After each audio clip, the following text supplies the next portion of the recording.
देश भर में तस्वीर वायरल है। आज शुभेंदु ने ली सीएम की शपथ और मोदी ने सबको रुला दिया। 9 मई 2026 की तारीख, बंगाल का इतिहास, बंगाल की जनता और बंगाल बीजेपी का कार्यकर्ता कभी नहीं भूलेगा। आज बंगाल में बीजेपी ने वो कर दिखाया है जो आज से 10 साल पहले तक किसी ने सपने में भी नहीं सोचा था। आज बंगाल की सड़कों का रंग भगवा था, लोगों के कपड़ों का रंग भगवा था, हर गली हर मोहल्ले का रंग भगवा था, यहां तक कि लोगों के चेहरों पर भी भगवा गुलाल था, क्योंकि आज था शुभेंदु अधिकारी का शपथ ग्रहण समारोह। इस शपथ ग्रहण समारोह की हर बड़ी तस्वीर पर विस्तार से बात कर लेते हैं। जिन्होंने नहीं देखा शपथ ग्रहण, हमको देख लीजिए, सब कुछ पता चल जाएगा। शनिवार सुबह 11 बजे शुभेंदु अधिकारी का शपथ ग्रहण होना था। सबको लगा था कि शुभेंदु अधिकारी आएंगे, शपथ लेंगे और इवेंट खत्म हो जाएगा, लेकिन नहीं। जितनी ऐतिहासिक ये जीत थी, उतना ही ऐतिहासिक इस दिन को बीजेपी ने बना दिया है। बीजेपी ने बना दिया है। प्रधानमंत्री नरेंद्र मोदी ने मंच पर आने से पहले एक छोटा सा रोड शो किया। बागवा गाड़ी में कोलकाता के परेड ग्राउंड के चक्कर लगाए और इस रोड शो में उनके साथ नए मुख्यमंत्री शुभेंदु अधिकारी ने दिया, उनका साथ दिया। एक और खास बात, शुभेंदु अधिकारी शपथ लेने भी भगवा कपड़ों में आए। रोड शो के बाद प्रधानमंत्री नरेंद्र मोदी अपनी गाड़ी से उतरे और ग्राउंड के कोने कोने में जाकर एक एक कार्यकर्ता का अभिवादन स्वीकार किया। अमूमन क्या होता है, शपथ ग्रहण समारोह होता है, प्रधानमंत्री आते हैं और मंच से जनता और कार्यकर्ता का अभिवादन करते हैं, लेकिन इस बार मौका अलग था। इस बार प्रधानमंत्री ने शपथ ग्रहण समारोह की शुरुआत जनता के बीच में जाकर की और उनका यह मैसेज था कि इस जीत का सबसे ज्यादा क्रेडिट अगर किसी को जाता है तो नेताओं से पहले जनता को जाता है, जनता को जाता है। इसलिए प्रधानमंत्री मंच पर जाने से पहले जनता के बीच गए। इसके बाद प्रधानमंत्री मोदी शुभेंदु अधिकारी के साथ उस मंच पर पहुंचे जहां बीजेपी और एनडीए का हर एक बड़ा चेहरा मौजूद था, लेकिन यहां भी प्रधानमंत्री सबसे पहले गुरुदेव रविंद्रनाथ टैगोर की तस्वीर के पास गए, उनको पुष्पांजलि अर्पित की। और यह शपथ ग्रहण इसलिए भी खास हो जाता है क्योंकि आज रविंद्रनाथ टैगोर की जयंती थी और बीजेपी ने शपथ ग्रहण के लिए इसी दिन को चुना। यहां तक प्रधानमंत्री मोदी ने अपनी बॉडी लैंग्वेज से, अपने अंदाज से कोलकाता के परेड ग्राउंड में मौजूद हर एक व्यक्ति को अपना मुरीद बना लिया था। लेकिन इसके बाद प्रधानमंत्री ने जो किया, उसने हर एक कार्यकर्ता को भावुक कर दिया। इस शपथ ग्रहण समारोह में बीजेपी ने माखनलाल जी की सरकार को भी बुलाया था। माखनलाल जी सरकार की उम्र 97 साल है। वो सिलीगुड़ी के रहने वाले हैं और बंगाल बीजेपी के सबसे पुराने कार्यकर्ताओं में से एक है। प्रधानमंत्री मोदी ने मंच पर माखनलाल जी सरकार का सम्मान किया और सबसे बड़ी बात, उनके पैर छूकर आशीर्वाद दिया। ये तस्वीर बीजेपी के अनुशासन, कार्यकर्ताओं के सम्मान की तस्वीर है। बताइए, देश के प्रधानमंत्री एक सामान्य कार्यकर्ता के पैर छू रहे हैं। माखनलाल जी सरकार के बेटे ने क्या कहा, वो भी आपको सुनवा देते हैं, सुनिए। बहुत अच्छा लग रहा है, गर्व तो हो रहा है। मेरा पिताजी को देश का प्रधानमंत्री सम्मान दिया। हम लोग, मैंने खुद देखा, पापा का साथ अटल बिहारी वाजपेयी का दोस्त थी, बहुत प्यार करता था पापा को। आडवाणी जी, पापा वो श्यामा प्रसाद मुखर्जी के साथ काम किया, वही तो बोल रहा था। फिर दिल्ली में एक बार गिरफ्तार हुआ था राष्ट्रगान गाने के नाते। 21 अक्टूबर 1951 को जब डॉक्टर श्यामा प्रसाद मुखर्जी ने भारतीय जनसंघ की स्थापना की थी, तब माखनलाल जी सरकार भी उनके साथ थी। भारतीय जनसंघ ही वो पार्टी है जो 1980 में जाकर भारतीय जनता पार्टी बनी और माखनलाल जी सरकार तब से बीजेपी के साथ जुड़े हुए हैं। तस्वीरों का ये सिलसिला यहीं खत्म नहीं होता। माखनलाल जी सरकार का सम्मान करने के बाद प्रधानमंत्री मोदी ने जनता के सामने हाथ जोड़े, दंडवत होकर जनता को प्रणाम किया और शायद आज से पहले भारत की राजनीति ने ऐसी तस्वीर नहीं देखी होगी। किसी भी राज्य में आपने प्रधानमंत्री मोदी को भी ऐसा करते नहीं देखा होगा। अब यह तस्वीर बताने के लिए काफी है कि जीत कितनी बड़ी है। जब प्रधानमंत्री मोदी कोलकाता के परेड ग्राउंड पहुंचे तो माहौल कैसा था, एक छोटी सी रिपोर्ट आपको दिखा देते हैं, देखिए।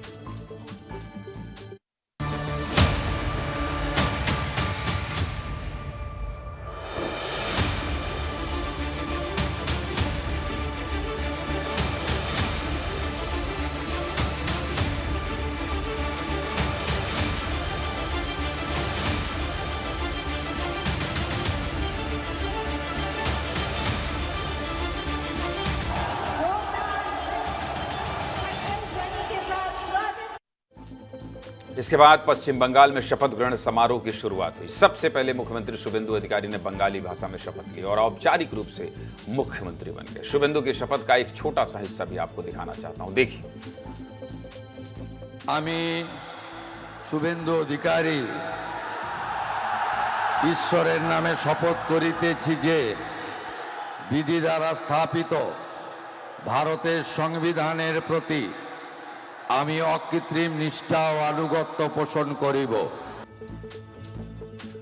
शपथ लेने के बाद शुभेंदु अधिकारी सबसे पहले प्रधानमंत्री नरेंद्र मोदी के पास पहुंचे। उनके हाथों को पकड़कर बार बार उनका धन्यवाद करते रहे। शुभेंदु थोड़े भावुक नजर आए और प्रधानमंत्री भी उनकी पीठ थपथपाकर उन्हें इस जीत के लिए बधाई देते रहे। इसके बाद शुभेंदु अधिकारी सभी केंद्रीय मंत्री और अलग अलग राज्य से आए मुख्यमंत्रियों का भी अभिवादन स्वीकार करने गए। लेकिन जब वो योगी आदित्यनाथ के पास पहुंचे तो योगी आदित्यनाथ ने उनके गले में भगवा गमछा डालकर बधाई दी। और इस वीडियो पर तो सोशल मीडिया पर मीम भी बनने शुरू हो गए।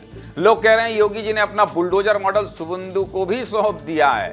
शुभेंदु अधिकारी के अलावा शनिवार को सिर्फ 5 नेताओं ने मंत्री पद की शपथ ली। ये 5 नाम कौन से हैं, चलिए भी आपको बता देता हूं, देख लीजिए। सबसे पहले पार्टी के पूर्व प्रदेश अध्यक्ष और दक्षिण बंगाल के इलाके से आने वाले दिलीप घोष ने शपथ ली। दिलीप घोष भी हिंदू फायरब्रांड नेता के तौर पर जाने जाते हैं। दिलीप घोष के बाद दूसरी बार की विधायक अग्निमित्रा पॉल ने शपथ ली। अग्निमित्रा पॉल की छवि भी फायरब्रांड नेता की। शपथ लेने वाले मंत्रियों में तीसरा नाम अशोक कीर्तनिया का है, जो मथुआ समुदाय से आते हैं। चौथा नाम खुदीराम टूडू का है, जो पेशे से शिक्षक हैं, आदिवासी समाज से आते हैं। पांचवा नाम पूर्व केंद्रीय राज्य मंत्री और अब विधायक बने निशीथ प्रमाणिक का है। अब सिर्फ इन 5 लोगों को ही शनिवार को मंत्री पद की शपथ क्यों दिलाई गई, चलिए ये भी आपको बता देता हूं, समझ लीजिए। सबसे पहले बात दिलीप घोष की। दिलीप घोष का जुड़ाव आरएसएस से और बंगाल में बीजेपी को खड़ा करने में सबसे बड़ा हाथ दिलीप घोष का माना जाता है। वहीं अग्निमित्रा पॉल की बात की जाए तो इससे पहले राज्य में एक महिला मुख्यमंत्री थी। बीजेपी ने महिला मुख्यमंत्री नहीं बनाया, लेकिन अग्निमित्रा पॉल की शपथ के जरिए मैसेज दे दिया कि उनकी पार्टी महिलाओं को आगे रखती है।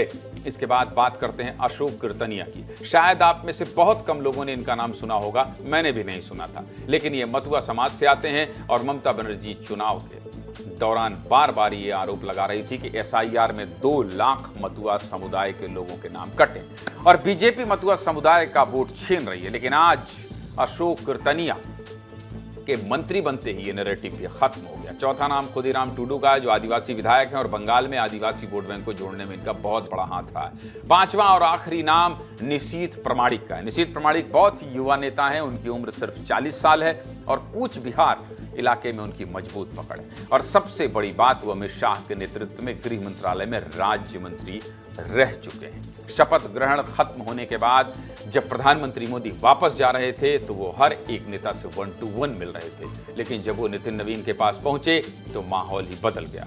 साथ में खड़े चंद्रबाबू नायडू से प्रधानमंत्री मोदी ने कुछ कहा और नितिन नवीन को शाबाशी दी। वैसे भी प्रधानमंत्री तो पहले ही कह चुके हैं कि नितिन नवीन उनके कौन है, बॉस हैं।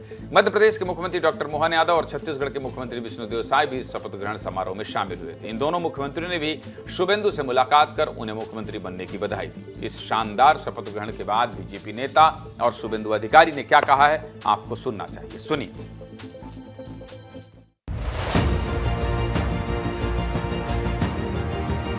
प्रधानमंत्री का इच्छा था नया सरकार रविंद्र जयंती का दिन अपना कार्यकाल शुरू करे। आज संविधान को मानते हुए ओथ टेकिंग किया। लीडर शुभेंदु अधिकारी जी, उनको धन्यवाद देना चाहते हैं। माननीय प्रधानमंत्री जी, माननीय गृह मंत्री जी, हमारे अध्यक्ष जी, ये दायित्व, इतना बड़ा दायित्व आज मुझे मिला है। सारे मुद्दे के ऊपर बंगाल की जनता ने एक बहुत बड़ी आशीर्वाद बीजेपी के ऊपर किया है। प्रधानमंत्री नरेंद्र मोदी जी को भरोसा किया है। पश्चिम बंगाल की जनता को विशेष रूप से बधाई, और मैं मानता हूं कि आज जहां रविन्द्रनाथ ठाकुर जी का एक सही श्रद्धांजलि उनको मिली। भाजपा में प्रदेश का बनना, मोदी जी के नेतृत्व में देश जब आगे बढ़ा तो बंगाल भी आगे बढ़ेगा। विकास की राह पर बंगाल को आगे लेकर जाने वाली सरकार बनी है और अगले 5 साल बंगाल के लिए एक स्वर्णिम काल के समान होंगे, ये मैं विश्वास दिलाता हूँ। बंगाल में आजादी के 75 साल पश्चिम बंगाल को वास्तव में आजादी मिली है और पश्चिम बंगाल और देश मतलब आज खुशी से झूम रहा है। पश्चिम बंगाल में सत्ता का सूर्योदय हुआ है। यहाँ की सरकार बंगाल के लिए बहुत अच्छा काम करेगी, बहुत विकास करेगी। निश्चित रूप से यहाँ के भारतीय जनता पार्टी की डबल इंजन की सरकार लोगों के लिए यहाँ के इंफ्रास्ट्रक्चर डेवलपमेंट और ह्यूमन रिसोर्स डेवलपमेंट में सही में काम करेंगे। शपथ ग्रहण की हर एक तस्वीर तो आपको दिखा दी, लेकिन इसके अलावा भी एक तस्वीर है जिसकी चर्चा होनी चाहिए। कोलकाता के परेड ग्राउंड में आज एक स्मारक भी बनाया गया था। यह स्मारक उन बीजेपी कार्यकर्ताओं का था जो चुनावी हिंसा में मारे गए, और इस स्मारक के जरिए बीजेपी ने आज के दिन उन कार्यकर्ताओं के बलिदान को भी याद किया है। बीजेपी ने सिर्फ कार्यकर्ताओं के बलिदान को याद नहीं किया, बल्कि इन कार्यकर्ताओं के परिवार वालों से प्रधानमंत्री मोदी ने खुद मुलाकात की। देवाशीष मंडल, आनंदा पॉल के परिजनों से भी प्रधानमंत्री मिले। चलिए, बीजेपी का ये मेगा शपथ ग्रहण तो हो गया, लेकिन बदलते बंगाल की एक और तस्वीर आपको दिखा देते हैं। कोलकाता की रॉयटर्स बिल्डिंग में ममता बनर्जी की जगह अब मुख्यमंत्री शुभेंदु अधिकारी की नेम प्लेट लग गई है। रॉयटर्स बिल्डिंग में ही बंगाल के मुख्यमंत्री का दफ्तर होता है। शुभेंदु अधिकारी ने आज मुख्यमंत्री पद की शपथ तो ले ली, लेकिन सरकार बनने के बाद उन्हें 5 शपथ और लेनी होंगी। वो 5 शपथ कौन सी होगी, चलिए वो भी आपको बता देते हैं। देखिए, सबसे पहले तो उन्हें बंगाल में घुसपैठ रोकने की शपथ लेनी होगी, क्योंकि बीजेपी मानती है कि बंगाल में लगभग 1.25 करोड़ लोग बांग्लादेश से आकर रह रहे हैं और ये सब घुसपैठी हैं। तो सबसे पहले तो शुभेंदु को घुसपैठ रोकनी होगी। शुभेंदु अधिकारी को दूसरी शपथ कानून व्यवस्था और राजनीतिक हिंसा को रोकने के लिए लेनी होगी। राज्य में लंबे समय से, पश्चिम बंगाल में लंबे समय से राजनीतिक हिंसा हो रही है, जिसमें अब तक कई लोगों की जान जा चुकी है, यहां तक कि उनके पीए की भी हत्या की गई है। तीसरी शपथ उन्हें महिलाओं की सुरक्षा की लेनी होगी। संदेश खाली और आरजी कर जैसे मामले दोबारा राज्य में ना हो, इसका खास ध्यान शुभेंदु अधिकारी को रखना होगा।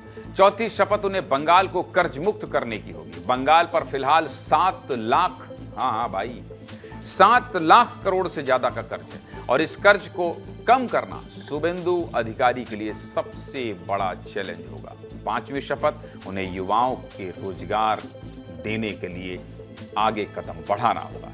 बंगाल में इंडस्ट्री पलायन कर रही है, युवाओं के पास रोजगार नहीं है। इन कमियों को दूर करना शुभेंदु के लिए बड़ी चुनौती होगी। सीधे मुद्दे की बात यही है कि बंगाल बदल तो गया, लेकिन शुभेंदु राज में बदलाव कितना होगा ये 5 साल में पता चल जाएगा। अमृत तिवारी के पास चलते हैं, वो पिछले 1 हफ्ते से बंगाल में हैं।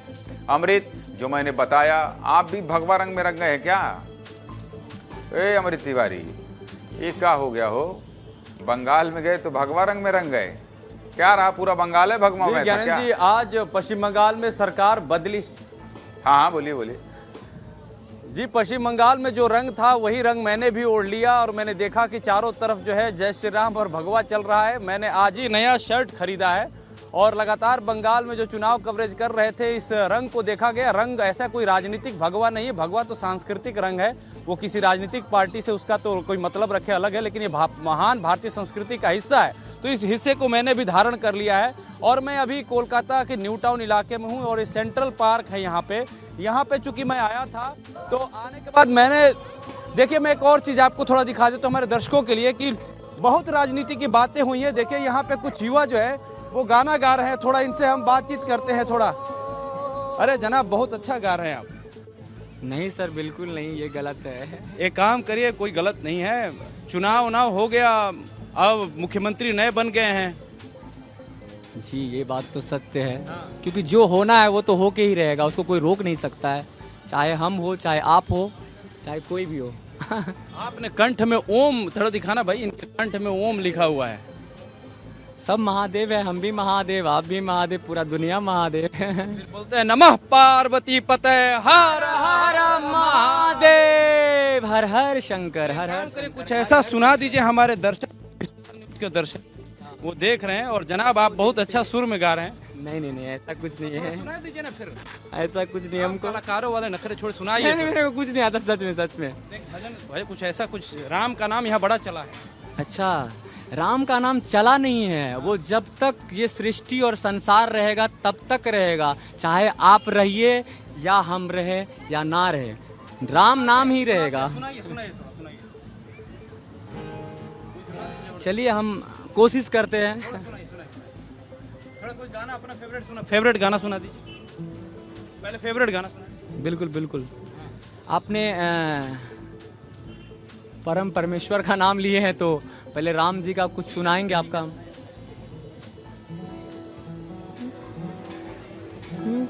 मेरी चौखट पे चल के आज चारों धाम आए हैं, बजाओ ढोल स्वागत में मेरे घर राम आए हैं। कथा शबरी की जैसे जुड़ गई मेरी कहानी से, न रोको आज बहने दो चरण आँखों के पानी से। बहुत खुश है मेरे आंसू प्रभु के काम आए हैं, बजाओ ढोल स्वागत में मेरे घर राम आए हैं। महादेव महादेव। थोड़ा एक और कोई गाना हो जाए जो आपका फेवरेट हो। अरे बिल्कुल सुनाएंगे, एक बार सुना दीजिए कोई। थोड़ा चौचक गाना सुनाइए। बिल्कुल। कोई भी कार्य करने से थोड़ा पॉलिटिकल हो गया है दिमाग सबका, थोड़ा बढ़िया हो, तनाव से लोग हटे। हाँ मतलब मौज आ जाए।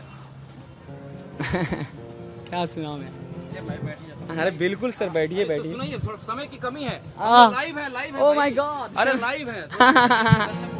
हाँ बिल्कुल बिल्कुल। दर्शक लोगों को मेरा नमस्कार। हर हर महादेव।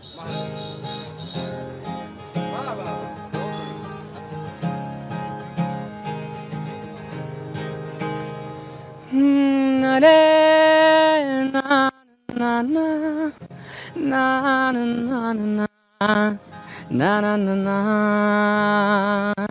ना रे ना ना ना ना ना ना ना ना ना। मेरी दिन भी तू, मेरी शाम तू, मेरे रात के सपनों में तू, मेरी आहटे तेरा नाम ले, ये बात तू मान ले। 100 साल का मेरा अमृत, एक दिन ना हो। ये आशिक है गुरु, दिल जला है। राम वाले गाने तक तो ठीक है, ये दिल जला है। जरा देखिए और माहौल जरा पता करिए। थोड़ा जल्दी जल्दी 10 लोगों से बात कर लीजिए कि शुभेंदु अधिकारी मुख्यमंत्री बने, क्या सोचते हैं आप? जल्दी जल्दी कर लीजिए, 2 मिनट और थोड़ा सा देखिए, यहाँ पे और भी लोग हैं, थोड़ा उनसे हम जानते हैं। दादा, सरकार बन गई है, आप लोग की उम्मीद क्या है? कुछ है कि क्या सोचते हैं? अरे कोई नहीं, आप बता दो भाई। नहीं कोई क्या सोचते हैं सर? नई सरकार, उम्मीद नया सरकार आया है। हाँ, जो होगा अच्छा होगा। जैसे यूपी है, गुजरात है, तो डेवलपमेंट यहाँ भी चाहिए। तो ऑब्वियसली बीजेपी आया है तो ये सब तो होगा ही। उम्मीद है कि वही डेवलपमेंट यहाँ। उम्मीद नहीं होगा, गारंटी है। अच्छा, चलिए, आपको तगड़ा विश्वास है? पूरा विश्वास है। मैडम आप बतौर महिला आप बताइए। अपने मोदी पे बहुत ज्यादा भरोसा है। कोलकाता से गाना भी सुना दिया, लोगों का रिएक्शन भी ले लिया। अमृता, आपका बहुत बहुत धन्यवाद।